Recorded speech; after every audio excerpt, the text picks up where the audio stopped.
You're listening to Radio Free Asia. The following program is in Khmer.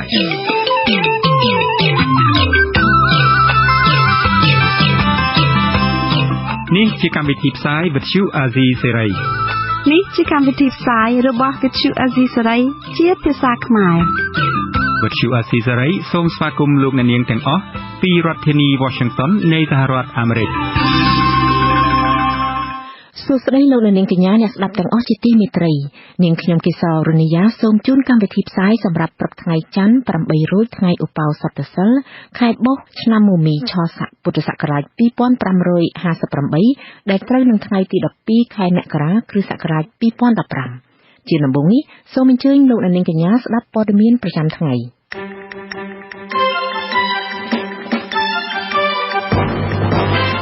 គម្រោងសាកល្បងវិយតម្លៃសមត្ថភាពមន្ត្រីចុះឈ្មោះបោះឆ្នោតតាមបែបទំនើបរបស់អ៊ីរ៉ាក្នុងខេត្តកំពង់ចាមជួបបញ្ហាគ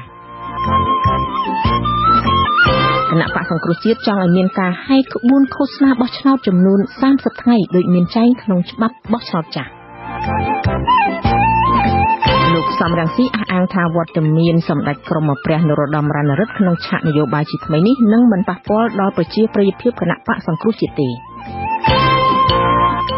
ទំនាស់ដីស្រែចម្ការរវាងពលរដ្ឋប្រមាណ50គ្រួសារនៅភូមិស្រពាំងក្រឡាញ់ខេត្តតាកែវជាមួយមន្ត្រីយោធាម្នាក់រួមនឹងព័ត៌មានមួយចំនួនទៀតចាជាបន្តទៅទៀតនេះនាងខ្ញុំកេសរនីយ៉ាសូមជូនព័ត៌មានពិស្ដាគម្រោងការសាកល្បងចុះវិយតម្លៃសមត្ថភាពរបស់មន្ត្រីចុះឈ្មោះបោះឆ្នោតតាមបែបទំនើបឬហៅថា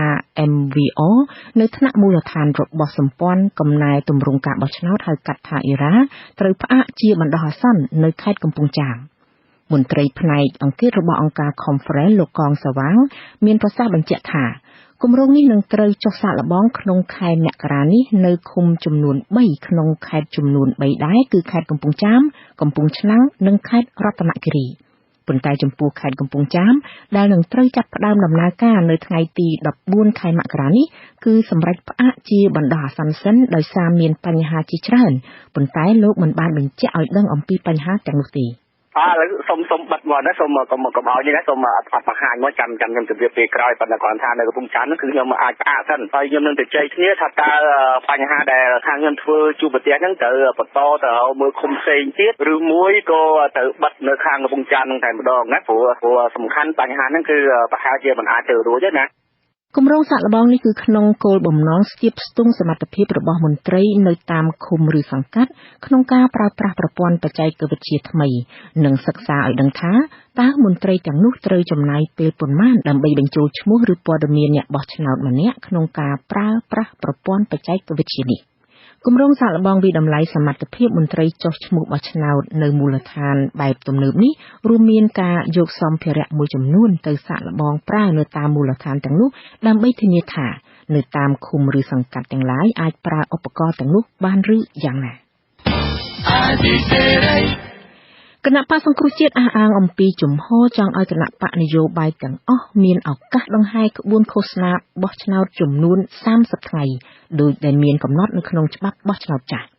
ការបញ្ជាក់ជំហរនេះដោយសារគណៈបកប្រជាជនកម្ពុជាចង់ឲ្យមានការហែកក្បួនតែ2ថ្ងៃប៉ុណ្ណោះក្នុងពេលឃោសនាបោះឆ្នោតគឺនៅថ្ងៃដំបូងនិងថ្ងៃបញ្ចប់នៃការឃោសនាបោះឆ្នោតលោកយាងសុជាមេតារាយការណ៍អំពីហេតុផលផ្សេងគ្នារបស់គណៈបកទាំងពីរទាក់ទងនឹងរយៈពេលឃោសនារោគសម្លេងឆ្នោតនាអាណត្តិខាងមុខនេះស្របពេលដែលក្រុមការងារចរចាគណៈបកប្រជាជនកម្ពុជានិងគណៈបកសង្គ្រោះជាតិកំពុងបន្តការចរចាលើសេចក្តីស្នើសេចក្តីព្រាងច្បាប់បោះឆ្នោតត្រង់ចម្ពោះទី7ស្តីពីការឃោសនាបោះឆ្នោតប្រធានក្រុមការងារចរចាគណៈបកសង្គ្រោះជាតិលោកគួយប៊ុនរឿនបញ្ជាក់នៅថ្ងៃទី11មករាថាគណៈបកនយោបាយទាំងអស់គួរតែត្រូវបានផ្ដល់ឱកាសនិងជំរឿសក្នុងការប្រើប្រាស់មធ្យោបាយផ្សេងៗដើម្បីឃោសនាបោះឆ្នោតជាពិសេសគឺមានជំរឿសក្នុងការដង្ហែក្បួនឲ្យគ្រប់ចំនួនថ្ងៃដែលកំណត់ក្នុងច្បាប់សម្រាប់រយៈពេលនៃការឃោសនាបោះឆ្នោតការលើកឡើងរបស់លោកគួយប៊ុនរឿននេះគឺសម្ដៅឆ្លើយតបទៅនឹងសំណើរបស់គណៈបកប្រជាជនកម្ពុជាដែលចង់ឲ្យគណៈបកនយោបាយទាំងអស់ធ្វើការហែកក្បួនព្យុហយាត្រាក្បួនដំណើរដោយក្រុមថ្មើរជើងឬដោយយានជំនិះតែនៅក្នុងថ្ងៃបើកនិងបិទនៃយុទ្ធនាការឃោសនាបោះឆ្នោតប៉ុណ្ណោះយ៉ាងណាក៏ដោយលោកគួយប៊ុនរឿនបញ្ជាក់ថាច្បាប់បោះឆ្នោតចាស់របស់កម្ពុជាបានអនុញ្ញាតឲ្យគណៈបកនយោបាយទាំងអស់អាចឃោសនានិងធ្វើការហែកក្បួនឃោសនារកសម្លេងឆ្នោតរបស់ខ្លួនរយៈពេលពេញមួយខែឯណោះ លោកថាប្រសិនបើច្បាប់ថ្មីឲ្យគណៈបកនយោបាយហែកក្បួនបានតែ2ថ្ងៃមែននោះវាប្រៀបដូចជាការបំបិទសិទ្ធិសេរីភាពនិងមិនផ្ដល់ឱកាសនិងជំរឿនឲ្យគណៈបកនយោបាយដែលចូលរួមប្រគល់ប្រជែងក្នុងការឃោសនារកសម្លេងឆ្នោតយើងឃើញថាពេលវេលានៃការឃោសនាកន្លងមកនេះគឺថាអាចសំលមមបាទតាមគោលដៅគឺតាមប្រទេសមួយចំនួនដូចនៅអាល្លឺម៉ង់អីគេអាចធ្វើរហូតដល់1ខែកន្លះនោះតែលទ្ធភាពនៅកម្ពុជាយើងបើមិនបានលើសពីច្បាប់ចាស់ទេយ៉ាងហោចណាស់ក៏ស្មើនឹងច្បាប់ចាស់អញ្ចឹងគេការហែក្បួនកាយអីហ្នឹងឲ្យវាស្របទៅតាមដំណាក់កាលនៃការកំណត់ថ្ងៃឃោសនាទៅលោកក៏បណ្ឌិតឲ្យដឹងបន្ថែមថាក្រៅតែពីបញ្ហាកំណត់ចំនួនថ្ងៃហែក្បួនឃោសនាបោះឆ្នោតក៏នៅមានចំណុចសំខាន់មួយចំនួនផ្សេងទៀតដែលគណៈបកសង្គ្រោះជាតិត្រូវពិនិត្យនៅក្នុងសេចក្តីព្រាងចំពោះទី7នៃច្បាប់បោះឆ្នោតក្នុងនោះមានដូចជាការរដ្ឋបិទសិទ្ធិសេរីភាពក្នុងការចូលរួមឃោសនាបោះឆ្នោតការប្រើប្រាស់អគារនិងទីធ្លាសាធារណៈក្នុងពេលឃោសនាការប្រើប្រាស់ប្រព័ន្ធផ្សព្វផ្សាយដើម្បីអប់រំពលរដ្ឋអំពីការបោះឆ្នោតការថែរក្សាសណ្ដាប់ធ្នាប់ក្នុងថ្ងៃបោះឆ្នោតការប្រើប្រាស់ថវិកាក្នុងពេលបោះឆ្នោតព្រមទាំងបញ្ហាមួយចំនួនផ្សេងទៀតទាក់ទងនឹងការកំណត់ចំនួនថ្ងៃហែក្បួនក្នុងពេលឃោសនាបោះឆ្នោតតែ2ថ្ងៃនេះត្រូវបានប្រធានក្រុមការងារចរចាគណៈបកប្រជាជនកម្ពុជាលោកប៊ុនឈិនបញ្ជាក់ប្រាប់អ្នកសារព័ត៌មានកាលពីថ្ងៃទី9មករានៅរដ្ឋសភាថាគឺក្នុងគោលបំណងដើម្បីទប់ស្កាត់ការកកស្ទះចរាចរណ៍និងរក្សារបៀបរៀបរយនៅក្នុងសង្គម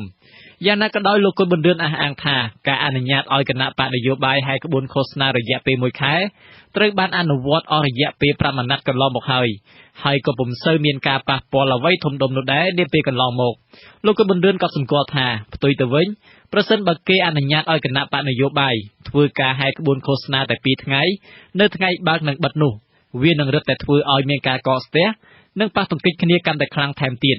ព្រោះថាគណៈបកទាំងអស់នឹងចេញហែក្បួនក្នុងថ្ងៃតែមួយជាមួយគ្នាដោយសារតែពួកគេពុំមានជម្រើសដូច្នេះលោកថាអ្វីដែលអនុវត្តបានល្អកន្លងមកហើយគេគួរអនុវត្តវាបន្តទៅទៀតតាមគម្រោងគណៈបកទាំងពីរនឹងជួបគ្នាពិភាក្សាអំពីសេចក្តីស្នើសេចក្តីព្រាងច្បាប់បោះឆ្នោតនៅថ្ងៃច័ន្ទទី12មករាបន្តទៀតខ្ញុំយេស៊ូជាមេតាវັດឈូអាស៊ីសេរីភ្នំពេញ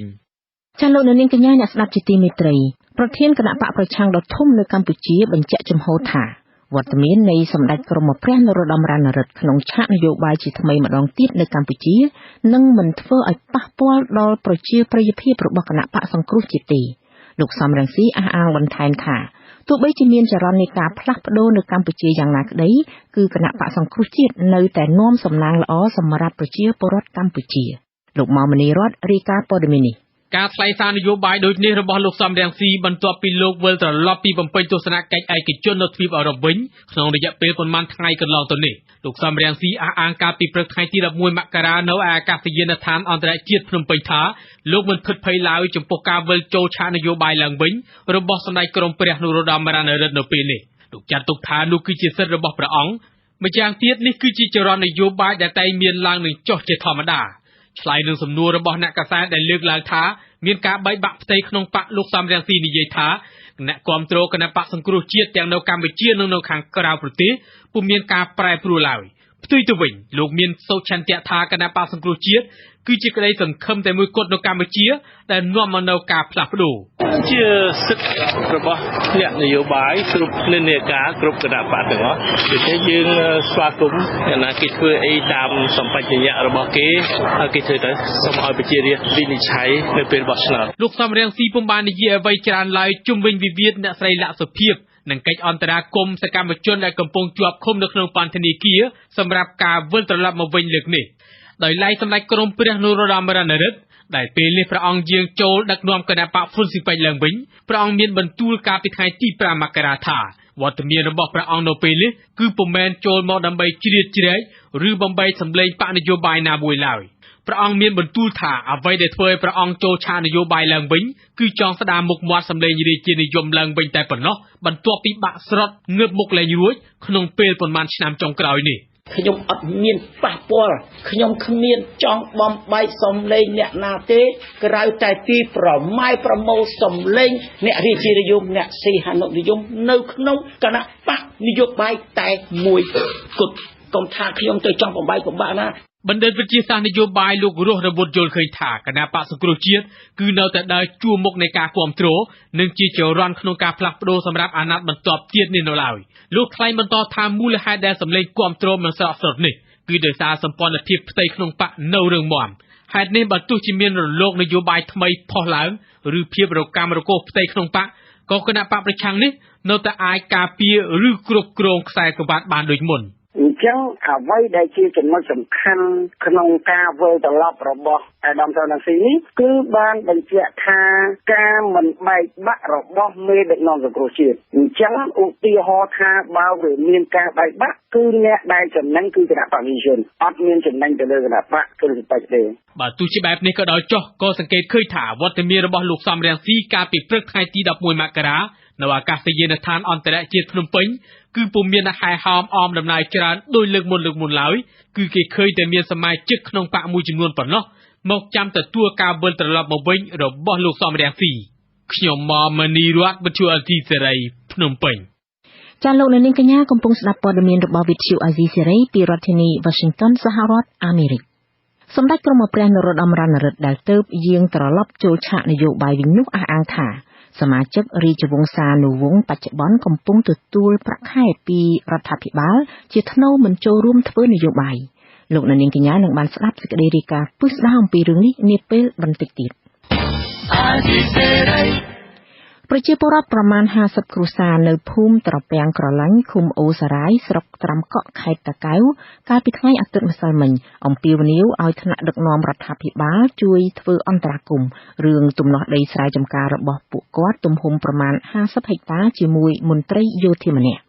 ក្រមប្រជាពលរដ្ឋអះអាងថាពួកគាត់មានបានកម្មសិទ្ធិកាន់កាប់ដីទាំងនោះតាំងពីទសវត្សរ៍ឆ្នាំ1980មកចាសសូមស្ដាប់សេចក្តីរាយការណ៍របស់លោកវោហាជាតិជុំវិញករណីទំនាស់ដីធ្លីមួយនេះប្រជាពលរដ្ឋ10នាក់តំណាងឲ្យប្រជាពលរដ្ឋទាំង50គ្រួសារនឹងត្រូវឡើងទៅតុលាការនៅថ្ងៃទី15មករាសប្តាហ៍ក្រោយនេះដោយសារទំនាស់ដីតាមបណ្ដឹងរបស់ភាគីមន្ត្រីយោធាខេត្តកំពង់ស្ពឺម្នាក់ដែលប្រជាពលរដ្ឋឲ្យដឹងថាឈ្មោះស្វាយសារ៉ាត់ទាំងអាជ្ញាធរមូលដ្ឋាននិងប្រជាពលរដ្ឋឲ្យដឹងថាដីកាកោះហៅនេះចេញដោយលោកម៉ែនរដ្ឋាចៅក្រមសាលាដំបងខេត្តតាកែវកាលពីថ្ងៃទី25ធ្នូឆ្នាំ2014កន្លងទៅ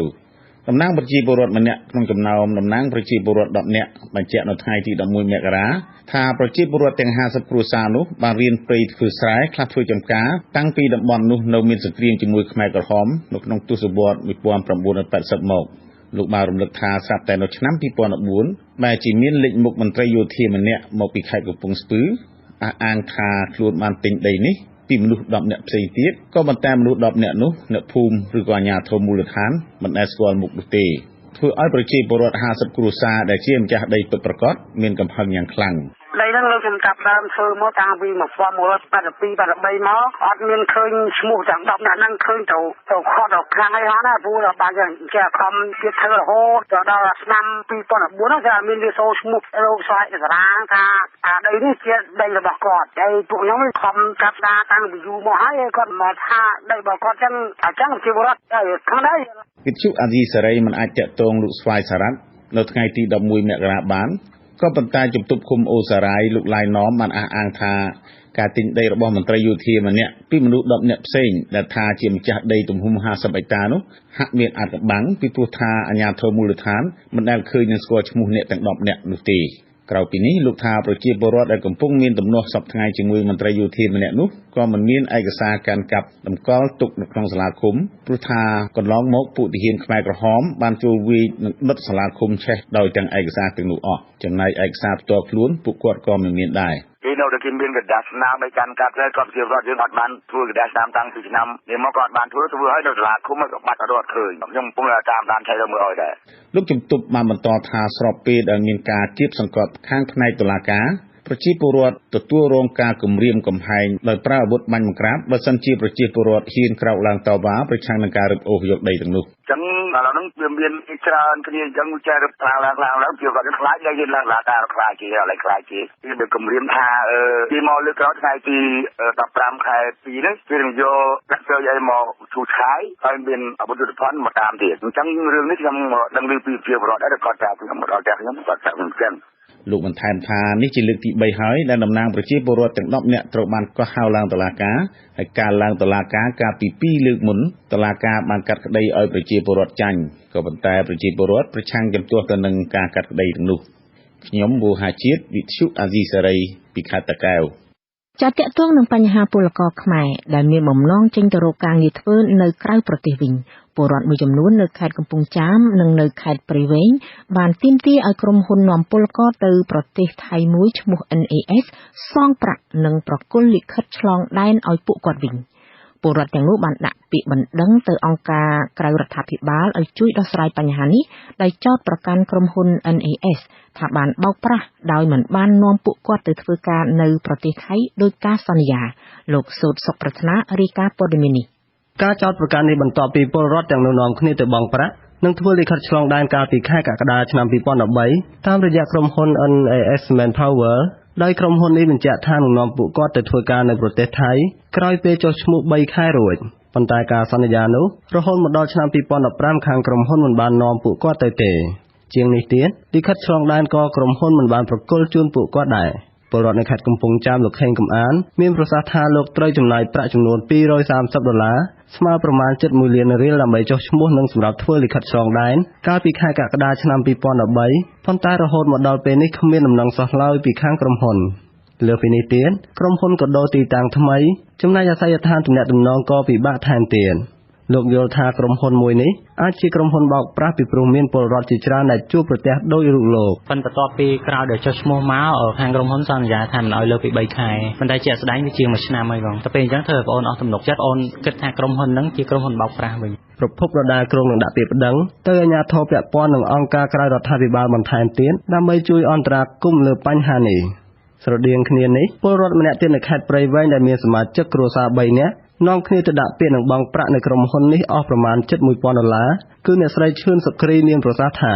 សប្តាហ៍ថ្ងៃគ្រួសារអ្នកស្រីខិតខំរកប្រាក់គឺដើម្បីបង់ថ្លៃការប្រាក់គេប៉ុណ្ណោះពីព្រោះបានខ្ចីបុលគេសម្រាប់យកទៅបង់ឲ្យក្រុមហ៊ុនមួយនេះកាលពីឆ្នាំ2013អ្នកស្រីថាក្រុមហ៊ុននេះជាក្រុមហ៊ុនមួយគ្មានការទទួលខុសត្រូវឡើយប៉ុន្តែបែរជាខំប្រឹងបោកពលរដ្ឋខ្មែរឲ្យកាន់តែលំបាកថែមទៀតចំណាយលុយទៅផ្សេងគេទៅធ្វើប៉ះពាល់ហ្នឹងដើម្បីអីគាត់ថាទៅហ្នឹងទៅឲ្យបានលុយកាក់មកស្រុកគេក្នុងរៀងធូរធានបន្តិចដល់ពេលហើយពួកគាត់ទៅបោកអញ្ចឹងខ្ញុំគិតថាអត់ល្អសំណុំពរថាគុំពីជាន់ទៅជនយើងពេកខាងគេខ្ញុំគិតថាអីទេតែខាងយើងទេចាក់ពីជាន់វិទ្យុអាស៊ីសេរីបានតាក់ទងទៅតាមលេខទូរស័ព្ទដែលមាននៅក្នុងលិខិតបង់ប្រាក់របស់ក្រុមហ៊ុន NAS ប៉ុន្តែត្រូវអ្នកទទួលប្រាប់ថាជាខ្សែទូរស័ព្ទសម្រាប់ក្រុមហ៊ុនថ្មីឈ្មោះ Elite ហើយប្រាប់ឲ្យទៅតាក់ទងអគ្គនាយកក្រុមហ៊ុន NAS ដែលមិនស្គាល់ឈ្មោះទៅវិញចំណែកអគ្គនាយកក្រុមហ៊ុន NAS ដែលមិនស្គាល់ឈ្មោះរូបនោះឲ្យដឹងថាលោកតតែបានឃើញឈ្មោះពលករដែលមិនបានទៅប្រទេសថៃទាំងនោះជាមុនសិនដើម្បីផ្ទៀងផ្ទាត់ថាតើមានកំហុសអ្វីសម្រាប់ពួកគាត់ពីព្រោះពលករជាច្រើនគេបានទៅរួចរាល់ហើយចំណែកបញ្ហាក្រៅពីនេះលោកមិននិយាយទេតាមដៃមកវាយើងតាក់ទងគាត់មិនបានឬក៏មកអីចឹង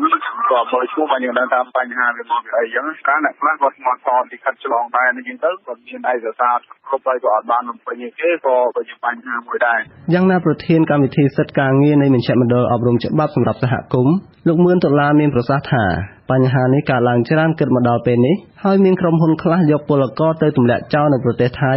ដោយមិនបានទទួលខុសត្រូវឲ្យស័ក្តិសមទៅនឹងតម្លៃដែលគេបង់ឲ្យទេលោកបន្តថាពលករអាចមានសិទ្ធិប្តឹងក្រុមហ៊ុនពីបទរំលោភលើសេចក្តីទុកចិត្តពីព្រោះមិនបានបំពេញតាមការសន្យារបស់ខ្លួនជាងនេះទៀតរដ្ឋាភិបាលក៏បីដាក់ទណ្ឌកម្មចំពោះក្រុមហ៊ុនទាំងនោះជាផ្លូវច្បាប់ណាសំណុំទៅលើផ្សេងទុកចិត្តហើយទាមទារសំណងអីលក្ខណៈហ្នឹងប៉ុន្តែអ្វីដែលយើងសោកស្ដាយកន្លងមកគឺរដ្ឋាភិបាលហាក់ដូចជាពង្រឹងកតើរឿងហ្នឹងហើយក្រុមហ៊ុនដែលធ្វើហ្នឹងយើងឃើញជាក្រុមហ៊ុនដែលទិញ license បន្តពីក្រុមហ៊ុនមេទោះយ៉ាងណាក៏ដោយទោះជាក្រុមហ៊ុនហ្នឹងទិញ license បន្តក៏ដោយក្រុមហ៊ុនមេហើយក្រសួងការងារហ្នឹងគួរតែដាក់កំហិតទៅលើក្រុមហ៊ុនមេអស់ហ្នឹងលោកយល់ថាគោលនយោបាយកាត់បន្ថយភាពក្រីក្រតាមរយៈបង្កើតក្រុមហ៊ុនបញ្ជូនពលករទៅធ្វើការនៅក្រៅប្រទេសប្រហែលជាមិនអាចសម្រេចបានឡើយប៉ុន្តែវារឹតតែបន្ថែមបន្ទុកភាពក្រីក្រដល់ពលរដ្ឋទៅវិញប្រសិនបើរាជរដ្ឋាភិបាលនៅតែមិនអាចគ្រប់គ្រងក្រុមហ៊ុនទាំងនោះបានខ្ញុំសូតសុខប្រាថ្នាវិទ្យុអាស៊ីសេរីពីខេត្តកំពង់ចាមចាចំណែកនៅឯខេត្តព្រះសីហនុមន្ត្រីមន្ទីរទេសចរខេត្តបង្ហាញថាតួលេខភ្ញៀវទេសចរដែលចូលមកទស្សនាខេត្តជាប់មាត់សមុទ្រមួយនេះនៅក្នុងឆ្នាំ2014មានចំនួនកើនច្រើនជាងឆ្នាំ2013មន្ត្រីអង្គការសង្គមស៊ីវិលនិងមន្ត្រីគណៈបកប្រឆាំងបានទទួលស្គាល់ពីកំណើនភ្ញៀវទេសចរនេះដែរប៉ុន្តែបានស្នើឲ្យរដ្ឋាភិបាលពិចារណាតាមផ្លូវច្បាប់ រឹបអូសយកតំបន់ឆ្នេរដែលឈ្មួញបានហុំព័ទ្ធរបងថ្មធ្វើកម្មសិទ្ធិនោះមកដាក់ជាសម្បត្តិរដ្ឋសម្រាប់បម្រើដល់វិស័យទេសចរវិញចាប់ពីខេត្តព្រះសីហនុលោកដែលនាយុទ្ធជារីកាប្រធានមន្ត្រីទេសចរខេត្តព្រះសីហនុលោកលូសផលមានប្រសាសន៍ថាចំនួនភ្ញៀវទេសចរជាតិនិងអន្តរជាតិដែលមកកំសាន្តខេត្តព្រះសីហនុក្នុងឆ្នាំ2014សរុបមានចំនួនជាង 1,327,000 នាក់ចំនួននេះបានកើនជិត 30% បើប្រៀបធៀបឆ្នាំ2013លោកបន្តថាភ្ញៀវទេសចរជាតិមានចំនួនជាង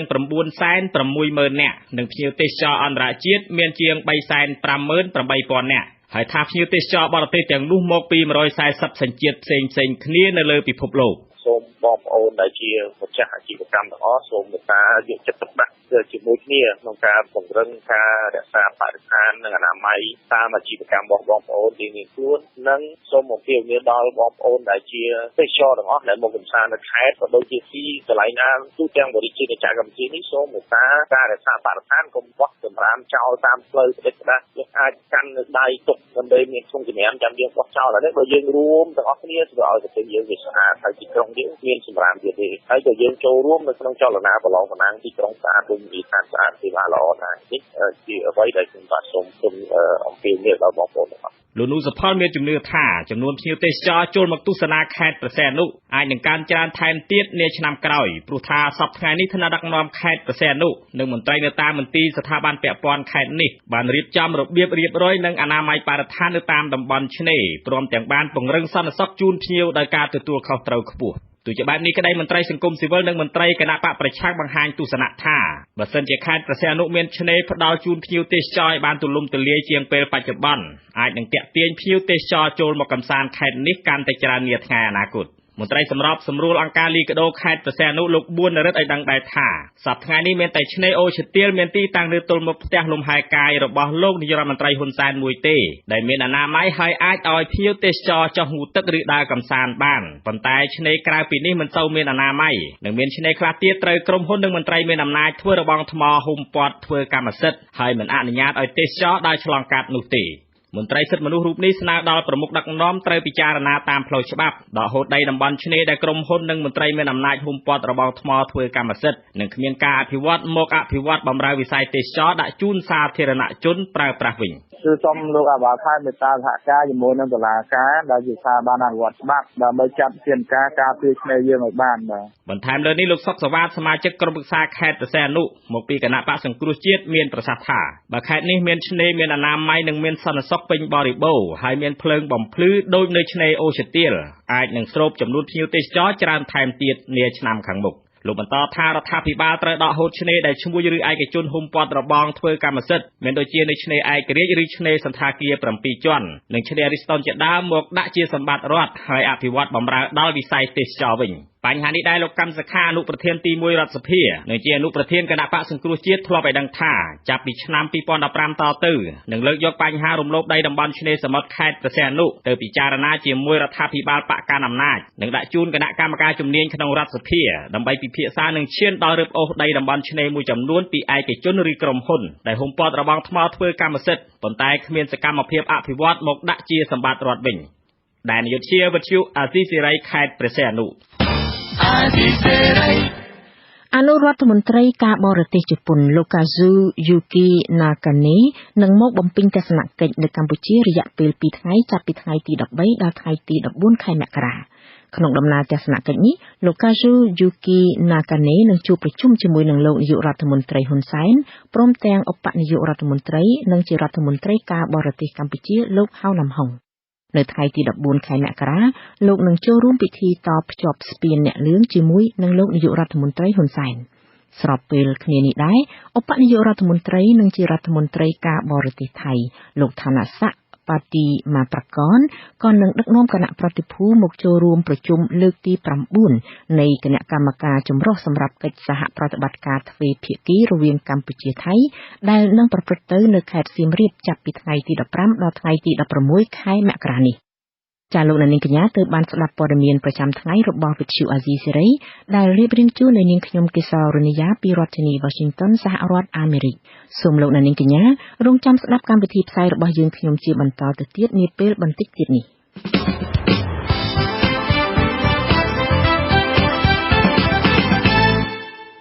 ចានៅក្នុងការផ្សាយជាបន្តទៅទៀតនេះយើងខ្ញុំមានសេចក្តីរាយការណ៍អំពី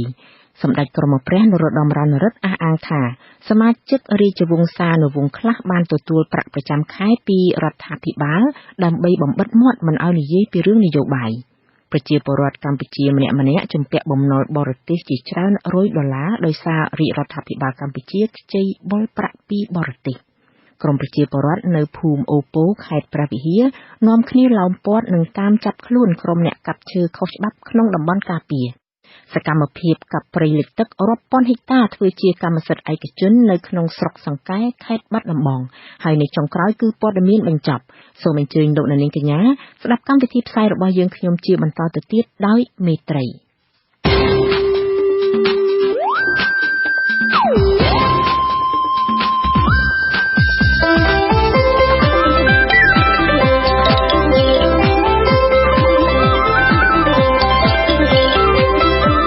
ក្តីរាយការណ៍ពិស្ដា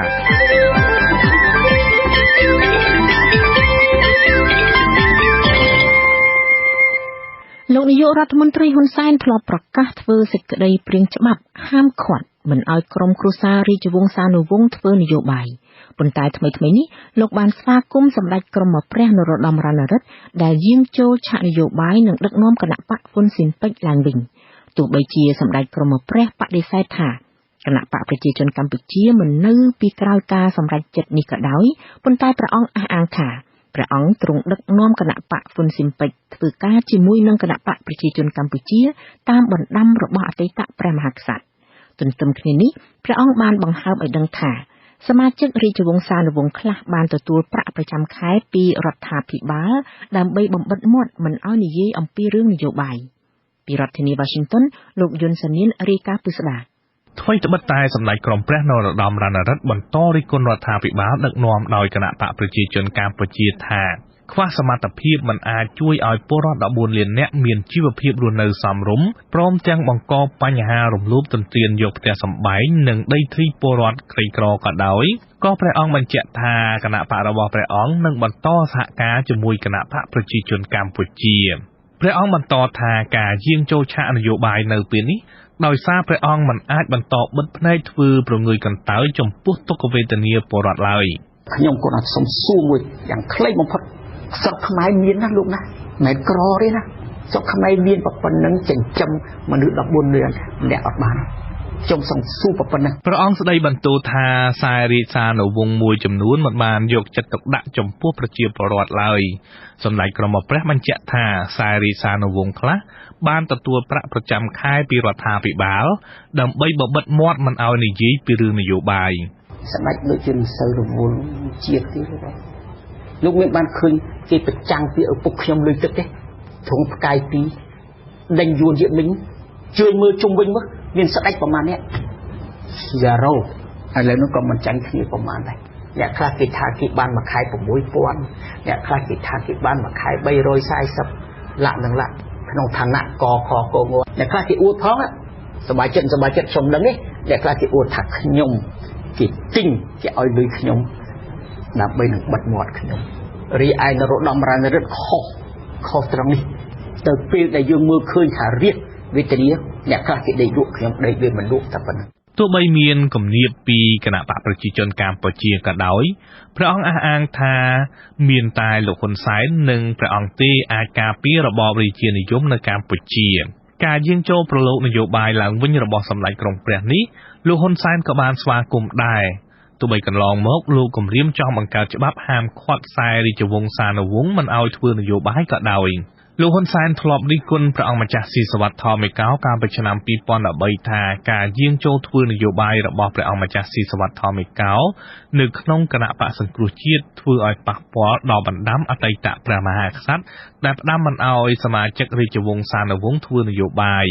ក្រោយពីការរិះគន់របស់លោកហ៊ុនសែនព្រះអង្គម្ចាស់ស៊ីសុវត្ថិ ថមិកោក៏បានបាត់បង់តួនាទីក្នុងព្រះបរមរាជវាំងខ្សែរាជវង្សានុវង្សដែលធ្លាប់មានតួនាទីសំខាន់ក្នុងរដ្ឋាភិបាលអាណត្តិទី1រួមមានព្រះអង្គម្ចាស់នរោត្តមចក្រពង្សនិងព្រះអង្គម្ចាស់នរោត្តមសិរីវុឌ្ឍបានឈប់ធ្វើនយោបាយព្រះអង្គម្ចាស់ទាំងពីរបច្ចុប្បន្នក្លាយទៅជាសមាជិកក្រុមប្រឹក្សាធម្មនុញ្ញ ចំណែកអតីតរដ្ឋមន្ត្រីក្រសួងវប្បធម៌ព្រះអង្គម្ចាស់ស៊ីសវត្តបាណារ៉ានិងសហរដ្ឋមន្ត្រីក្រសួងការពារជាតិព្រះអង្គម្ចាស់ស៊ីសវត្តសេរីរតន៍បច្ចុប្បន្នមិនមានតួនាទីអ្វីទេក្នុងជួររាជរដ្ឋាភិបាលព្រះអង្គម្ចាស់ស៊ីសវត្តសេរីរតន៍កាលពីថ្ងៃទី7មករាបញ្ជាក់ថាខ្សែរាជវង្សានុវង្សលែងមានតួនាទីក្នុងរដ្ឋាភិបាលហើយព្រះអង្គបន្តថាព្រះអង្គមានតួនាទីជាទីប្រឹក្សាព្រះបរមរាជវាំងនិងជាសមាជិកជាន់ខ្ពស់គណៈបកហ៊ុនស៊ិនប៉ិចព្រះអង្គទទួលបានប្រាក់ខែ$500សម្រាប់ជីវភាពប្រចាំថ្ងៃពីព្រះបរមរាជវាំងខ្ញុំមិនដឹងប្រាក់ខែនឹងដល់ប៉ុន្មានទេប៉ុន្តែគ្រូខ្ញុំតិចផ្ទាល់បាន2លានបាទ$500គ្រប់ថ្លៃសាំងដំបងបូកនឹងបានថ្លៃទឹកថ្លៃភ្លើងតិចព្រះអង្គបញ្ជាក់ថាប្រាក់ខែនោះមិនមែនសម្រាប់បំបិទមាត់ព្រះអង្គមិនឲ្យរិះគន់រដ្ឋាភិបាលទេប៉ុន្តែព្រះអង្គមិនហ៊ានបញ្ចេញមតិផ្ទុយពីគោលនយោបាយរបស់រដ្ឋាភិបាលយើងគិតថាតិចជាងរាជរដ្ឋាភិបាលទៅគាត់ថាស្អីដែលធ្វើមិនល្អយើងអត់និយាយចឹងតែប៉ុណ្ណឹងបានណាហ្នឹងយើងមិននិយាយហ្នឹងគណៈបកហ៊ុនស៊ិនប៉ិចមិនដែរនិយាយគេធ្វើមិនល្អមកកណ្ដោមានដែរហ៊ាននិយាយព្រះអង្គម្ចាស់ស៊ីសវត្តសេរីរតន៍បន្ថែមទៀតថាការវិលត្រឡប់របស់សម្ដេចក្រមព្រះមកហ៊ុនស៊ិនប៉ិចនឹងមិនអាចជួយឲ្យគណៈបកនេះកែប្រែមុខមាត់ប៉ុន្មានទេពីព្រោះគណៈបកនេះបន្តមានការជ្រៀតជ្រែកពីខាងក្រៅមកដដែលអ្នកវិភាគឯករាជ្យបណ្ឌិតកែមលីកាលពីថ្ងៃទី7មករាមានប្រសាសន៍ថាលោកហ៊ុនសែនគាំទ្រសម្ដេចក្រមព្រះឲ្យដឹកនាំគណៈបកហ៊ុនស៊ិនប៉ិចវិញនោះដោយសង្ឃឹមថាគណៈបកនេះអាចបំផ្លាញនិងបំបែកសម្លេងឆ្នោតរបស់គណៈបកប្រឆាំងប៉ុន្តែក្តីសង្ឃឹមនេះមិនអាចក្លាយជាការពិតទេដោយសារពលរដ្ឋហាក់បាត់ជំនឿលើគណៈបករាជានិយមហើយការគិតរបស់គណៈបកប្រជាជនខ្ញុំគិតថាអត់ត្រូវគ្រប់ជ្រុងនៃស្ថានភាពសង្គមទេការលើកទឹកចិត្តឲ្យសម្ដេចក្រមព្រះមកធ្វើទូបាយវិញនេះការគិតហ្នឹងมันអត់ទាន់សម័យដោយសារអីគឺជាពលរដ្ឋផ្លេចទៅហើយអំពីប្រជាប្រិយភាពរាជវង្សានុវង្សលោកកែមលីបន្តថាកន្លងមកលោកហ៊ុនសែនចង់ហាមឃាត់រាជវង្សានុវង្សមិនឲ្យធ្វើនយោបាយដោយសារតែលោកភ័យខ្លាចពីប្រជាប្រិយភាពរបស់អតីតព្រះមហាក្សត្រហើយខ្លាចខ្សែរាជវង្សចូលរួមនឹងគណៈបកប្រឆាំងពាក់ព័ន្ធទៅនឹងការចូលរួមនយោបាយរបស់សម្ដេចក្រមព្រះឡើងវិញនេះមន្ត្រីជាន់ខ្ពស់គណៈបកសង្គ្រោះជាតិព្រះអង្គម្ចាស់ស៊ីសវត្តថមិកោមានបន្ទូលកាលពីថ្ងៃទី6មករាថាយុទ្ធសាស្ត្ររុញសម្ដេចក្រមព្រះចូលធ្វើនយោបាយរបស់គណៈបកប្រជាជនកម្ពុជានៅពេលនេះនឹងគ្មានប្រសិទ្ធភាពពីព្រោះសម្ដេចក្រមព្រះមិនអាចបំបែកសម្លេងគណៈបកប្រឆាំងបានឡើយក្រមព្រះនៅដំណើររត់លើដែលមានមកជាសម្លេងសង្គ្រោះជាតិបានគឺខុសហើយមកពីចំមិនចង់អ្នកដែលធ្លាប់បោះឆ្នោតឲ្យសង្គ្រោះជាតិបោះឆ្នោតឲ្យសង្គ្រោះជាតិស្ទើរតែ 90% ទៅហើយតែសង្គ្រោះជាតិសប្តាហ៍នេះមានតែ10% ទៀតដែលរញ៉ែអ្នកដែលស្មោះត្រង់គាត់បោះឆ្នោតរញ៉ែឲ្យគណៈបកប្រជាជនតាំងពីមករហូតដល់ថ្ងៃនេះមានតែ10% ទេជាពីនឹង90% ជានិយាយមកខាងសង្គ្រោះជាតិអស់ហើយព្រះអង្គម្ចាស់ស៊ីសវត្តថមិកោបន្តទៀតថាគណៈបកប្រជាជនកម្ពុជាពិតជាប្រើប្រាស់យុទ្ធសាស្ត្រដើម្បីគៀបសង្កត់រាជវង្សានុវង្សមួយចំនួនមិនឲ្យធ្វើនយោបាយប៉ុន្តែมันមានប្រសិទ្ធភាពខ្ញុំយុនសាមៀនវិទ្យុអាស៊ីសេរីប្រធានាធិបតី Washington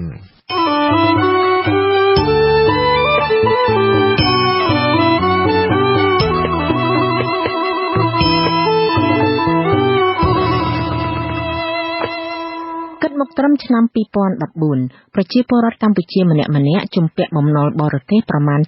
$400អាមេរិកដោយសាររាជរដ្ឋាភិបាលកម្ពុជាបានខ្ចីប្រាក់ពីបរទេសកន្លងមក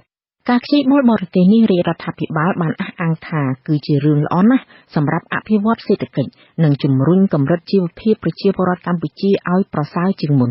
ប៉ុន្តែក្រុមអ្នកសេដ្ឋកិច្ចវិញអះអាងថាកម្ចីបរទេសដែលយកទៅអភិវឌ្ឍសេដ្ឋកិច្ចជាតិនោះមិនបានបែងចែកភាគផលស្មើគ្នារវាងអ្នករស់នៅជនបទនិងទីក្រុងឡើយចាសសូមស្ដាប់សេចក្តីរាយការណ៍របស់លោកអានស៊ីថៅ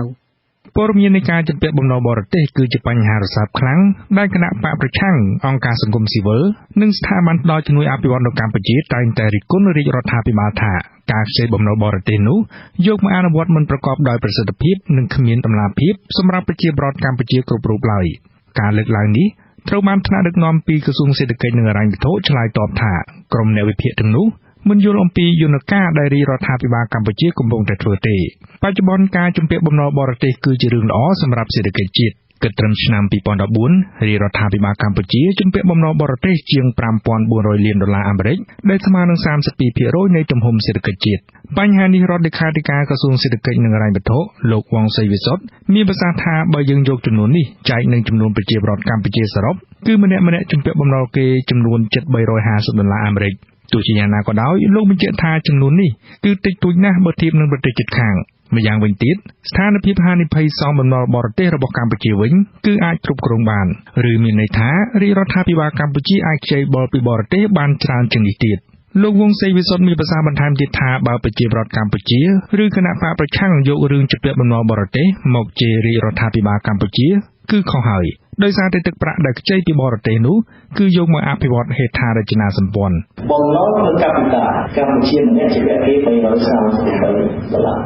គេថាការប្រវត្តិក៏ពូម្នាក់ជាពាក់គេតែ$333ទេយើងត្រឡប់មកប្រទេសអ្នកមានធំវិញយើងមើលអាមេរិក$49,600ក្នុងម្នាក់ជាពាក់គេសូមងានឹងការជាពាក់គេ$50,000ដែរនៅវៀតណាមជិតយើងចុះ$760នៅថៃ$2,120ម្នាក់យើង$333ចឹងបើថាគេយកជាបំណុលគឺខុសហើយជាលោកបញ្ជាក់ថារៀងរាល់ឆ្នាំរាជរដ្ឋាភិបាលកម្ពុជាបានសងទាំងដើមទាំងការប្រាក់ប្រមាណ$180លានអាមេរិកទៅប្រទេសម្ចាស់បំណុលហើយប្រទេសដែលយកការប្រាក់ខ្ពស់ជាងគេពីកម្ពុជាគឺប្រទេសចិនទោះជាយ៉ាងណាក៏ដោយអង្គការសង្គមស៊ីវិលនិងអ្នកវិភាគសេដ្ឋកិច្ចមួយចំនួនអះអាងថារាជរដ្ឋាភិបាលកម្ពុជាត្រូវតែបង្កើនប្រសិទ្ធភាពនៃការប្រើប្រាស់កម្ចីបរទេសឲ្យមានកម្រិតខ្ពស់បំផុតនៅក្នុងឆ្នាំ2015ជាពិសេសការកាត់បន្ថយអំពើពុករលួយនៃការប្រើប្រាស់ប្រាក់កម្ចីបរទេសក្នុងគម្រោងនីមួយៗរួមទាំងការប្រើប្រាស់កម្ចីបរទេសនោះឲ្យចំគោលដៅជាពិសេសគុណភាពនៃការសាងសង់វិស័យហេដ្ឋារចនាសម្ព័ន្ធប្រធានអង្គការដំណាភិបកម្ពុជាលោកព្រៀបកុលមានប្រសាសន៍ថាទឹកប្រាក់កម្ចីបរទេសបានបង្កើតឲ្យមានអំពើពុករលួយនៅក្នុងគម្រោងរបស់រាជរដ្ឋាភិបាលបញ្ហានេះបង្ហាញថាប្រសិទ្ធភាពនៃការប្រើប្រាស់ប្រាក់កម្ចីគឺមានកម្រិតទាបឬគ្មានគុណភាពបញ្ហាអសន្តិសុខបណ្ដាវិបត្តិជាប់ចំទៅមានបញ្ហាពុករលួយនៅក្នុងដែរដូច្នេះខ្ញុំសំណូមពរស្ថាប័នពាក់ព័ន្ធជួយពិនិត្យតាមវិធានការវិញខ្លះពលកម្មពួកបញ្ហាប្រចាំតាមពលកម្មចង់បាននិយាយបែបនេះឲ្យមានការអបអរមានជាក់លាក់ឲ្យមានប្រាក់ខែមានความតាទៀតប៉ុន្តែយើងធ្វើការក្នុងស្ថាប័នពាក់ព័ន្ធគឺមានការទៀមលុយតាសម្រាប់អ្នកធ្វើការសាងសង់ទោះជាយ៉ាងណាក៏ដោយស្ថាប័នស្រាវជ្រាវអ្នកវិភាគសង្គមមួយចំនួនអះអាងថាស្ថានភាពជំពាក់បំណុលបរទេសរបស់កម្ពុជាហាក់បង្កើតឲ្យមានគម្លាតអ្នកមាននិងអ្នកក្រកាន់តែច្រើនដោយសារតែទឹកប្រាក់កម្ចីនោះយកមកអនុវត្តខុសគោលដៅ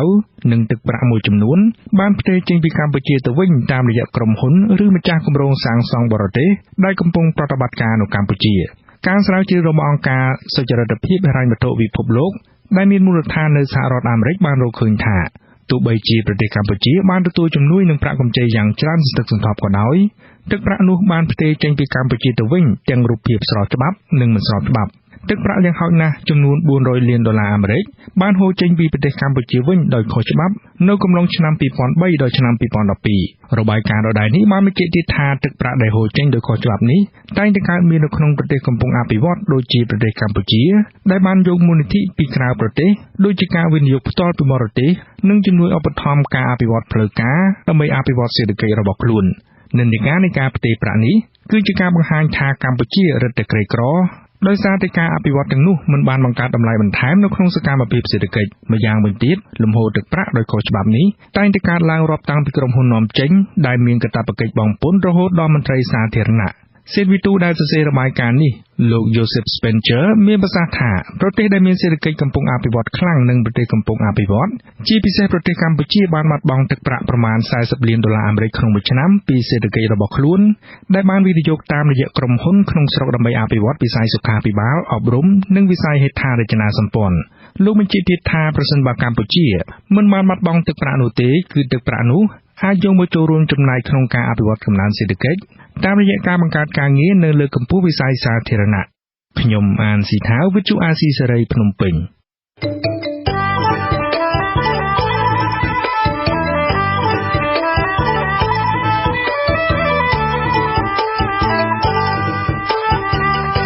ចាលោកនាងកញ្ញាកំពុងស្ដាប់ព័ត៌មានរបស់វិទ្យុអាស៊ីសេរីពីរដ្ឋធានី Washington សហរដ្ឋអាមេរិកឥឡូវនេះវិទ្យុអាស៊ីសេរីមានគេហទំព័រថ្មីជាភាសាខ្មែរសម្រាប់អ្នកប្រើប្រាស់ទូរស័ព្ទដៃ លោកនាងកញ្ញាដែលមានទូរស័ព្ទ iPhone អាចអានព័ត៌មានវិទ្យុអាស៊ីសេរីបានដោយពុំចាំបាច់ដំឡើងពុម្ពអក្សរទេសូមចូលទៅកាន់អាសយដ្ឋាន khmer.rfa.org ដើម្បីអាននិងស្ដាប់ព័ត៌មានវិទ្យុអាស៊ីសេរីក៏មានកម្មវិធីអានព័ត៌មានសម្រាប់ទូរស័ព្ទ Android លោកនាងកញ្ញាអាចស្វែងរកនៅក្នុងគេហទំព័ររបស់យើងខ្ញុំតាមអាសយដ្ឋាន www.rfa.org/khmer ចំពោះលោកអ្នកដែលប្រើប្រភេទទូរស័ព្ទផ្សេងៗហើយមិនអាចស្ដាប់ឬមើលព័ត៌មានបានសូមចូលទៅកាន់គេហទំព័រ www.rfa.org/khmer/mobile_help ដើម្បីអានការណែនាំអំពីរបៀបដំឡើងឧបករណ៍ជំនួយសម្រាប់អានភាសាខ្មែរសូមអរគុណ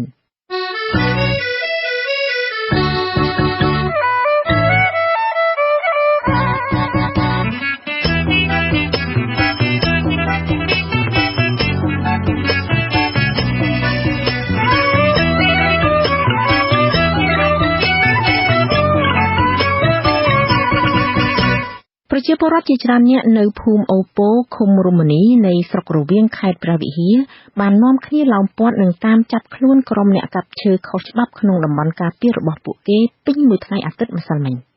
ទន្ទឹមនឹងសកម្មភាពរួមគ្នាបង្ក្រាបបទល្មើសព្រៃឈើនេះក្រុមប្រជាពលរដ្ឋក៏បានដាក់ពាក្យបណ្ដឹងទៅតុលាការចោទប្រកាន់មន្ត្រីដែនជម្រកសត្វព្រៃនៅតំបន់នោះពីបទបំផ្លាញទ្រព្យសម្បត្តិសហគមន៍ផងដែរលោកហងសាយុទ្ធជួនសេចក្តីរាយការណ៍អំពីរឿងនេះតំណាងសហគមន៍ប្រជាពលរដ្ឋបឹងទន្លេម្រេចនៃស្រុករវៀងខេត្តព្រះវិហារកំពុងទាមទារសំណងជំងឺចិត្តជាទឹកប្រាក់ចំនួន41លានរៀលពីនាយដែនជម្រកសត្វព្រៃបឹងពែប្រចាំតំបន់នោះ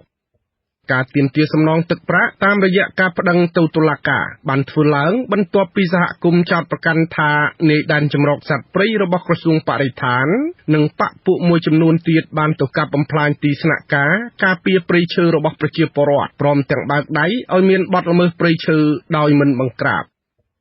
តំណាងសហគមន៍ម្នាក់ក្នុងចំណោម3រូបផ្សេងទៀតគឺលោកហ៊ួនគៀណូលោកអះអាងថាសហគមន៍បានដាក់ពាក្យប្តឹងទៅតុលាការខេត្តព្រះវិហារប្រឆាំងនឹងមន្ត្រីបរិស្ថាននៃដែនជម្រកសត្វព្រៃរួចហើយកាលពី3ថ្ងៃមុនលោកចោទប្រកាន់នាយដែនជម្រកសត្វព្រៃបឹងពែឈ្មោះហ៊ុយសុគន្ធនិងបកពួកមួយចំនួនទៀតថាបានធ្វើឲ្យខូចខាតដោយចេតនានៅទ្រព្យសម្បត្តិសហគមន៍ដែលការពារព្រៃឈើខ្ញុំចិត្តឯងសហគមន៍ខាងសាងសង់សម្រាប់ការពារទប់ស្កាត់បទល្មើសហើយគាត់ទៅផ្លិតផ្លាញទាមទារសំណងសងជំងឺចិត្ត41លានទី1យើងសងខូចខាតរបស់សហគមន៍អាឆ្នាំការនោះទី2គាត់ឈូសទៅធ្វើឲ្យបាត់បង់ព្រៃបាត់បង់ឈើតាមនឹងឲ្យច្រើនដែរទៅហើយពាក្យបណ្ដឹងរបស់សហគមន៍ទន្លេម្រេចចុះថ្ងៃទី8ខែមករាឆ្នាំ2015បញ្ជាក់ថាកាលពីថ្ងៃទី5ខែមករាកន្លងទៅពួកគេបាននាំគ្នាធ្វើទីស្នាក់ការមួយដើម្បីនៅប្រចាំការពារនិងទប់ស្កាត់បទល្មើសព្រៃឈើនិងជនចំណាកស្រុកដែលមករុករានយកដីនៅក្នុងតំបន់សហគមន៍ក៏ប៉ុន្តែនៅថ្ងៃទី7ខែមករាស្រាប់តែនាយដែនជម្រកសត្វព្រៃបឹងពែប្រចាំតំបន់នោះបាននាំកម្លាំងជាច្រើនអ្នកប្រដាប់ដោយម៉ាស៊ីនផងទៅបង្ខំឲ្យសហគមន៍រុះរើទីស្នាក់ការចេញនៅពេលដែលសហគមន៍មិនព្រមរុះរើកម្លាំងរបស់មន្ត្រីបរិស្ថានក៏យកម៉ាស៊ីនត្រង់ស៊ីន័រកាត់បំផ្លាញចោលតែម្ដងនាយដែនជម្រកសត្វព្រៃបឹងពែលោកហ៊ុយសុគន្ធបានច្រានចោលការចោទប្រកាន់របស់សហគមន៍នោះព្រមទាំងចាត់ទុកថាក្រុមអ្នកដែលប្តឹងរូបលោកមិនមែនជាសហគមន៍ស្របច្បាប់ទេលោកហ៊ុយសុគន្ធបញ្ជាក់ថាកន្លែងដែលមនុស្សមួយក្រុមប្រមូលផ្ដុំគ្នាសង់ស្នាក់ការនោះគឺជាដីដែលសហគមន៍ស្របច្បាប់មួយទៀតបានស្នើសុំអាជ្ញាធរបំរុងទុកសង់សាលារៀនមណ្ឌលសុខភាពនិងវត្តអារាមដូច្នេះហើយបានជាកម្លាំងរបស់លោកចុះរុះរើចោលលោកហ៊ុយសុគន្ធឲ្យដឹងទៀតថាលោកបានធ្វើអ្វីៗទៅតាមច្បាប់ដូចនេះលោកមិនព្រួយបារម្ភចំពោះការប្តឹងប្រឆាំងនឹងរូបលោកពេលនេះឡើយគាត់នឹងមិនមែនជាសហគមន៍ស្របច្បាប់ទេធានសហគមន៍គេអត់យល់ព្រមមកគាត់ធ្វើអនាធិបតេយ្យយ៉ាងគេផងខ្ញុំអត់ព្រួយបារម្ភទេបងពួកខ្ញុំអនុវត្តច្បាប់នេះគឺធ្វើតាមច្បាប់ចំណែកសមាគមការពារសិទ្ធិមនុស្សអាត់ហុកវិញបានគាំទ្រនិងលើកទឹកចិត្តឲ្យសហគមន៍ប្រជាពលរដ្ឋដោះស្រាយជាមួយមន្ត្រីបរិស្ថានតាមផ្លូវច្បាប់ក្នុងរឿងនេះអ្នកសម្របសម្រួលសមាគមការពារសិទ្ធិមនុស្សអាត់ហុកខេត្តព្រះវិហារលោកឡាវច័ន្ទយល់ថាការប្តឹងផ្តល់របស់ប្រជាសហគមន៍នោះគឺត្រឹមត្រូវទៅតាមនីតិវិធីហើយក៏ជាការប្រើសិទ្ធិស្របច្បាប់ដែលមានចែងដែរ លោកឡៅច័ន្ទបញ្ជាក់ថាតាមការស៊ើបអង្កេតរបស់លោកកន្លងទៅរកឃើញថានាយដែនចម្រុកសត្វព្រៃបឹងពែប្រចាំតំបន់អូប៉ូនៃឃុំរមនីស្រុករវៀងគឺពិតជាបានប្រើអំណាចបំពាននិងបំផ្លាញទីស្នាក់ការរបស់សហគមន៍នោះមែនយើងឃើញថានាយដែនចម្រុកសត្វព្រៃបឹងពែរួមនឹងបកពួកមួយចំនួនថែមទៀតគាត់បានយកត្រង់សំណើទៅអាលដួលរំលោភស្នាក់ការរបស់គាត់ឡើងខូចខ្ទេចខ្ទីអស់បើសិនជាមានការសាងសង់លើដីសហគមន៍ទោះបីខុសត្រូវអីក៏ខាងអាជ្ញាធរមិនគួរណាយកត្រង់សំណើទៅបំផ្លិចបំផ្លាញទ្រព្យសម្បត្តិអ្នកដទៃបែបនេះឡើយសមាគមអាត់ហុកនឹងរៀបចំមេធាវីដើម្បីដាក់ជូនសហគមន៍តាមនីតិវិធីក៏ដូចជាផ្លូវច្បាប់មន្ត្រីតុលាការខេត្តព្រះវិហារមានគម្រោងនឹងចាត់ការតាមផ្លូវច្បាប់ជុំវិញបណ្ដឹងរបស់សហគមន៍ដែលប្រឆាំងនឹងមន្ត្រីបរិស្ថានដែនចម្រុកសត្វព្រៃនោះព្រះរាជអាជ្ញាអមសាលាដំបងខេត្តព្រះវិហារលោកលីលុនឲ្យដឹងថាលោកបានទទួលពាក្យបណ្ដឹងរបស់សហគមន៍បឹងទន្លេមេរិចនោះហើយកាលពីថ្ងៃទី8ខែមករាលោកព្រះរាជអាជ្ញាបញ្ជាក់ថាតុលាការនឹងកោះហៅទាំងដើមមិនដឹងនិងចុងចោតមកសាកសួរនិងធ្វើការអង្កេតជាបឋមដើម្បីរកឲ្យឃើញថាតើខាងណាខុសខាងណាត្រូវលោកព្រះរាជអាជ្ញាបញ្ជាក់ថាបញ្ហាដែលសហគមន៍ប្តឹងទាមទារសំណងជាប្រាក់ជាង40លានរៀលពីនាយដែនចម្រុកសត្វព្រៃបឹងពែនោះប្រសិនតុលាការរកឃើញកំហុសគឺចៅក្រមជំនុំជម្រះអាចនឹងបង្គាប់ឲ្យសងអានេះវាជាសិទ្ធិអ្នកតាមបណ្ដឹងឯងក៏ប្តឹងទាមទារបានទៀតតែការសម្រេចគឺនៅលើឆន្ទៈសិទ្ធិរបស់ចៅក្រមជំនុំជម្រះគាត់តែឲ្យទោះយ៉ាងណាសហគមន៍បឹងទន្លេមេរិចមិនមានសង្ឃឹមថាពួកគេអាចទទួលបានយុត្តិធម៌ពីតុលាការក្នុងរឿងប្តឹងប្រឆាំងនាយដែនចម្រុកសត្វព្រៃនេះទេដោយសារតែគេអះអាងថាកន្លងទៅគេធ្លាប់ដាក់ពាក្យប្តឹងប្រឆាំងក្រុមហ៊ុនទ្រីភិបក្នុងរឿងទំនាស់ដីធ្លីម្ដងមកហើយក៏ប៉ុន្តែរហូតមកដល់បច្ចុប្បន្នសហគមន៍ប្រជាពលរដ្ឋមិនបានទទួលយុត្តិធម៌អ្វីសោះឡើយខ្ញុំហងសាវយុទ្ធវិទ្យុអាស៊ីសេរីពីខេត្តសៀមរាប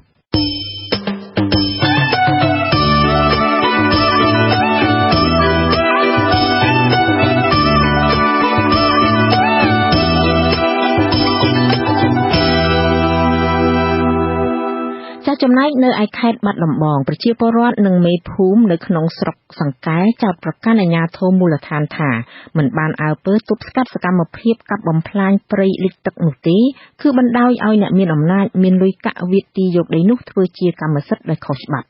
អ្នកភូមិបញ្ជាក់ថាព្រៃលិចទឹកឬព្រៃរនាមរាប់ពាន់ហិកតាត្រូវគេកាប់យកដីអស់ទៅហើយដោយពុំមានអាជ្ញាធរទប់ស្កាត់ឡើយលោកឃុំចម្រើនរាយការណ៍ពុស្ដា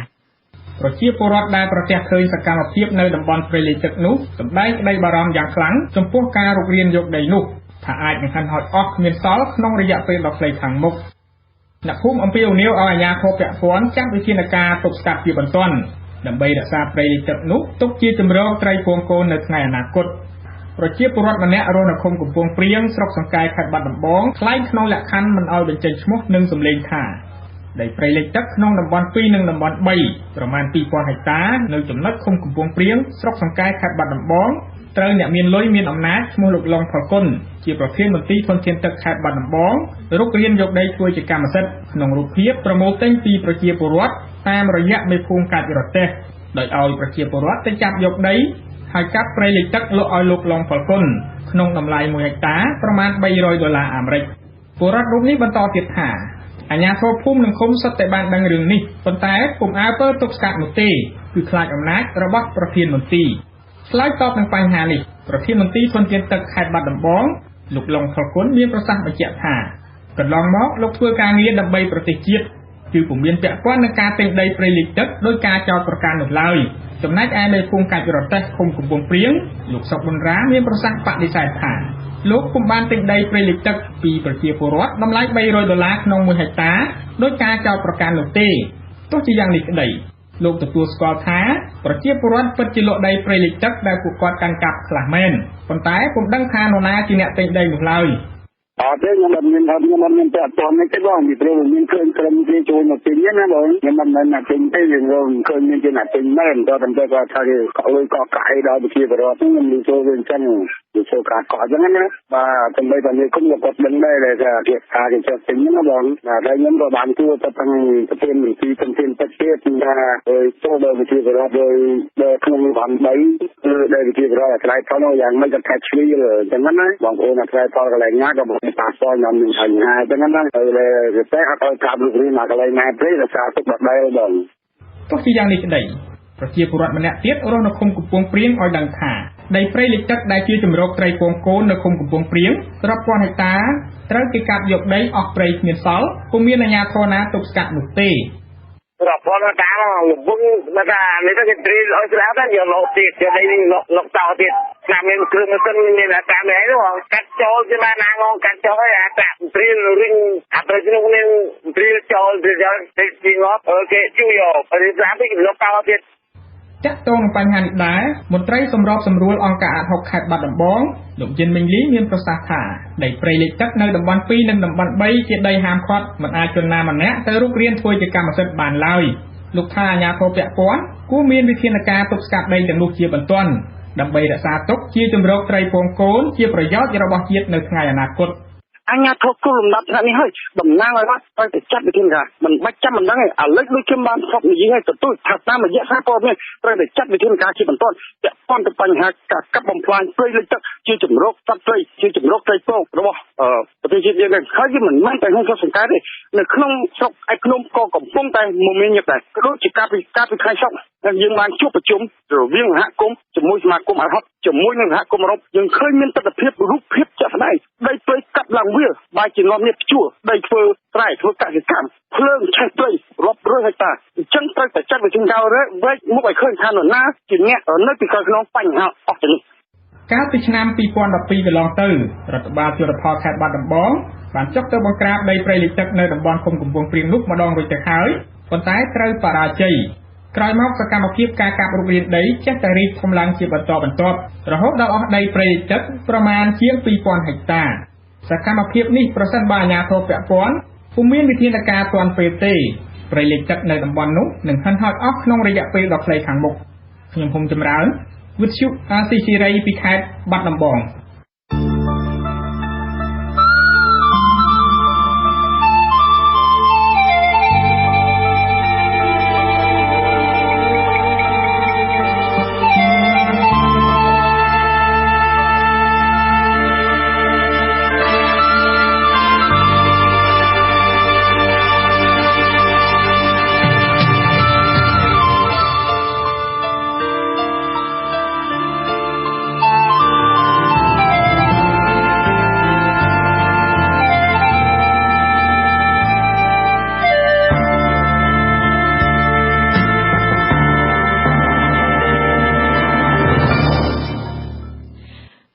ជូនដំណឹង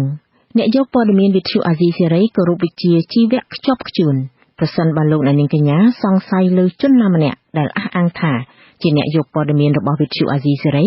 លោកអ្នកនាងកញ្ញាអាចសូមពិនិត្យមើលប័ណ្ណសម្គាល់ខ្លួនរបស់គាត់ដែលផ្ដល់ជូនដោយវិទ្យុអាស៊ីសេរីឬមួយក៏ទូរស័ព្ទមកកាន់លេខ012 811 911ដើម្បីបញ្ជាក់បន្ថែមចាប្រសិនបើលោកអ្នកនាងកញ្ញាមានសំណួរយោបល់ឬមួយក៏ចង់ផ្ដល់ព័ត៌មានផ្សេងសូមអញ្ជើញសរសេរមកកាន់យើងខ្ញុំដោយការខ្នងសម្បត្តិដាក់ថាវិទ្យុអាស៊ីសេរីប្រអប់សម្បត្តិប្រៃសណីលេខ816ក្រុងភ្នំពេញសម្រាប់អ៊ីមែលសូមប្រើអាសយដ្ឋានkhmae@rfa.org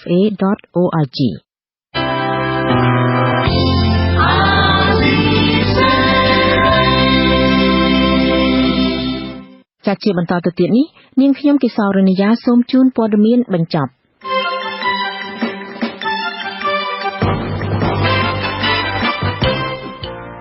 ក្រសួងព័ត៌មាននៅថ្ងៃទី11ខែមករាព្រមានផ្អាកការផ្សាយរបស់ស្ថានីយទូរទស្សន៍មួយចំនួនជាបណ្ដោះអាសន្នចាប់ពី2សប្តាហ៍ដល់1ខែនិងឈានដល់ការដកហូតអាជ្ញាប័ណ្ណទាំងស្រុងប្រសិនបើស្ថានីយទូរទស្សន៍ទាំងនោះនៅតែល្មើសបម្រាមផ្សាយពាណិជ្ជកម្មគ្រឿងស្រវឹងនៅក្នុងកម្មវិធីផ្សាយរបស់ខ្លួនសេចក្តីជូនដំណឹងរបស់ក្រសួងព័ត៌មានបានរំលឹកជូនម្ចាស់ស្ថានីយទូរទស្សន៍មួយចំនួនថាកាលពីថ្ងៃទី1ខែតុលាឆ្នាំ2014ក្រសួងព័ត៌មានបានចេញសារាចរណ៍មួយស្តីពីការហាមផ្សាយពាណិជ្ជកម្មគ្រឿងស្រវឹងនៅចន្លោះពីម៉ោង6ដល់ម៉ោង8ល្ងាច ក្រសួងសង្កេតឃើញថាមានស្ថានីយ៍វិទ្យុនិងទូរទស្សន៍ភាគច្រើនបានអនុវត្តគោរពតាមខ្លឹមសារណែនាំរបស់សារាចរណ៍នោះដោយឡែកនៅមានស្ថានីយ៍ទូរទស្សន៍មួយចំនួនពុំទាន់អនុវត្តតាមចំណុចមានចែងក្នុងសារាចរណ៍ថ្ងៃទី1ខែតុលានោះទេក្រសួងបានក្រើនរំលឹកដល់ស្ថានីយ៍ទូរទស្សន៍ទាំងអស់ជាថ្មីម្ដងទៀតសូមឲ្យអនុវត្តឲ្យបានម៉ឺងម៉ាត់តាមចំណុចដែលមានចែងនៅក្នុងសារាចរណ៍នោះឲ្យមានប្រសិទ្ធភាពខ្ពស់បច្ចុប្បន្នគ្រោះថ្នាក់ចរាចរណ៍កើតមានច្រើននៅប្រទេសកម្ពុជាដោយមានអ្នកស្លាប់5នាក់ក្នុងមួយថ្ងៃហើយមូលហេតុសំខាន់មួយដែលបណ្ដាលឲ្យកើតមានគ្រោះថ្នាក់ចរាចរណ៍ទាំងនោះគឺអ្នកបើកបរសេពគ្រឿងស្រវឹងការនិយមសេពគ្រឿងស្រវឹងនៅកម្ពុជាគឺមួយផ្នែកដោយសារមានការផ្សាយពាណិជ្ជកម្មនានាទាក់ទាញមនុស្សឲ្យសេពគ្រឿងស្រវឹងតាមវិទ្យុនិងទូរទស្សន៍អភិបាលក្រុង Lowell រដ្ឋ Massachusetts សហរដ្ឋអាមេរិកលោក Rodney M. Elliott នឹងមកបំពេញទស្សនកិច្ចនៅរាជធានីភ្នំពេញចាប់ពីថ្ងៃទី13ដល់ថ្ងៃទី17ខែមករានេះតាមសេចក្តីប្រកាសព័ត៌មានរបស់ក្រសួងការបរទេសនិងសហប្រតិបត្តិការអន្តរជាតិកម្ពុជាចុះផ្សាយនៅថ្ងៃទី10ខែមករាឲ្យដឹងថាក្នុងពេលមកបំពេញទស្សនកិច្ចនៅប្រទេសកម្ពុជាលោករតនីនឹងចូលក្រាបបង្គំគាល់ព្រះមហាក្សត្រព្រះបរមនាថនរោត្តមសីហមុនីព្រមទាំងនឹងជួបសម្ដែងការគួរសមដាច់ដោយឡែកជាមួយលោកនាយករដ្ឋមន្ត្រីហ៊ុនសែនហើយនិងលោកហៅនំហុងឧបនាយករដ្ឋមន្ត្រីនិងរដ្ឋមន្ត្រីការបរទេសកម្ពុជាក្នុងអំឡុងពេលស្នាក់នៅក្នុងរាជធានីភ្នំពេញលោកអភិបាលក្រុង Lowell ក៏នឹងជួបដាច់ដោយឡែកជាមួយរដ្ឋមន្ត្រីមួយចំនួនទៀតហើយនឹងចុះហត្ថលេខាលើអនុសារណៈនៃការយោគយល់គ្នាមួយស្ដីពីការបង្កើតចំណងមិត្តភាពរវាងរាជធានីភ្នំពេញនិងទីក្រុង Lowell ជាមួយលោកអភិបាលរាជធានីភ្នំពេញប៉ាសុជាតិវង្សគម្រោងការសាកល្បងចុះវាយតម្លៃសមត្ថភាពរបស់មន្ត្រីចុះឈ្មោះបោះឆ្នោតតាមបែបទំនើបឬហៅថា MVR នៅថ្នាក់មូលដ្ឋានរបស់សម្ព័ន្ធកំណែទម្រង់ការបោះឆ្នោតហៅកាត់ថា ERA ត្រូវផ្អាកជាបណ្ដោះអាសន្ននៅខេត្តកំពង់ចាមមន្ត្រីផ្នែកអង្គការរបស់អង្គការ Conference លោកកងសវាងមានប្រសាសន៍បញ្ជាក់ថាគម្រោងនេះនឹងត្រូវចុះសាកល្បងក្នុងខែមករានេះនៅឃុំចំនួន3ក្នុងខេត្តចំនួន3ដែរគឺខេត្តកំពង់ចាមកំពង់ឆ្នាំងនិងខេត្តរតនគិរីប៉ុន្តែចំពោះខេត្តកំពង់ចាមដែលនឹងត្រូវចាប់ផ្ដើមដំណើរការនៅថ្ងៃទី14ខែមករានេះគឺសម្រាប់ផ្អាកជាបណ្ដោះអាសន្នសិនដោយសារមានបញ្ហាជាច្រើនប៉ុន្តែលោកមិនបានបញ្ជាក់ឲ្យដឹងអំពីបញ្ហាទាំងនោះទេ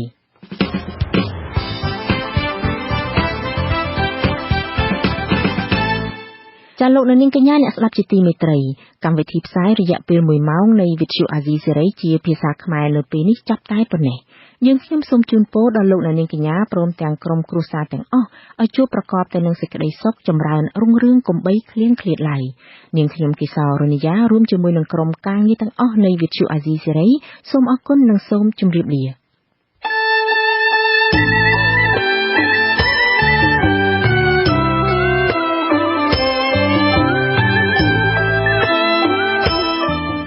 វិទ្យុអាស៊ីសេរីផ្សាយតាមរយៈរលកធាតុអាកាសខ្លីឬ short wave តាមកម្រិតនិងកម្ពស់ដូចតទៅនេះពេលព្រឹកចាប់ពីម៉ោង 5 កន្លះដល់ម៉ោង 6 កន្លះម៉ោងនៅកម្ពុជាលោកអ្នកនាងអាចស្ដាប់វិទ្យុអាស៊ីសេរីតាមរយៈរលកធាតុអាកាសខ្លី 11850 kHz ស្មើនឹងកម្ពស់ 25m ពេលយប់ចាប់ពីម៉ោង 7 កន្លះដល់ម៉ោង 8 កន្លះតាមរយៈរលកធាតុអាកាសខ្លី11750 kHz ស្មើនឹងកម្ពស់ 26m លោកអ្នកនាងក៏អាចស្ដាប់ការផ្សាយផ្ទាល់របស់វិទ្យុអាស៊ីសេរីតាមប្រព័ន្ធអ៊ីនធឺណិតដោយចូលទៅកាន់គេហទំព័រ www.rfa.org/ ខ្មែរនិងស្ដាប់តាមការផ្សាយបន្តរបស់វិទ្យុ FM មួយចំនួនដូចតទៅវិទ្យុស្ទឹងខៀវ FM 98.70 MHz នៅខេត្តបាត់ដំបងនៅពេលព្រឹកចាប់ពីម៉ោង 7 ដល់ម៉ោង 8 និងពេលយប់ចាប់ពីម៉ោង 10 ដល់ម៉ោង 11 វិទ្យុពាណិជ្ជកម្ម FM 99.70 MHz នៅខេត្តកំពង់ចាមដែលផ្សាយនៅពេលព្រឹកចាប់ពីម៉ោង 7 ដល់ម៉ោង 8 និងពេលយប់ចាប់ពីម៉ោង 10 ដល់ម៉ោង 11វិទ្យុសំឡេងកូនខ្មែរ FM 88.70 MHz នៅខេត្តកំពតដែលផ្សាយនៅពេលព្រឹកចាប់ពីម៉ោង 7 ដល់ម៉ោង 8 និងពេលយប់ចាប់ពីម៉ោង 9 ដល់ម៉ោង 10វិទ្យុស្ត្រី FM 102 MHz នៅភ្នំពេញ FM 104.25 MHz នៅខេត្តកំពង់ធំនិង FM 92.25 MHz នៅខេត្តស្វាយរៀងដែលផ្សាយនៅពេលព្រឹកចាប់ពីម៉ោង 7 ដល់ម៉ោង 8 និងពេលយប់ចាប់ពីម៉ោង 10 កន្លះដល់ម៉ោង 11 កន្លះ វិទ្យុសម្បកឃ្មុំ FM 105 MHz នៅពេលព្រឹកចាប់ពីម៉ោង 6 ដល់ម៉ោង 7 និងនៅពេលយប់ចាប់ពីម៉ោង 8 កន្លះដល់ម៉ោង 9 កន្លះវិទ្យុ FM 90 MHz នៅភ្នំពេញវិទ្យុឃ្លាំងមឿង FM 90.25 MHz នៅខេត្តបាត់ដំបងវិទ្យុស្ទឹងសែន FM 88.5 MHz នៅខេត្តកំពង់ធំនិងវិទ្យុគិរីដងរែក FM 90.25 MHz នៅខេត្តឧត្តរមានជ័យដែលផ្សាយនៅពេលព្រឹកចាប់ពីម៉ោង 6 កន្លះដល់ម៉ោង 7 កន្លះនិងពេលយប់ចាប់ពីម៉ោង 9 កន្លះដល់ម៉ោង 10 កន្លះវិទ្យុអង្គររដ្ឋា FM 95.5 MHz នៅខេត្តសៀមរាបដែលផ្សាយនៅពេលព្រឹកចាប់ពីម៉ោង 7 ដល់ម៉ោង 8 និងនៅពេលយប់ចាប់ពីម៉ោង 8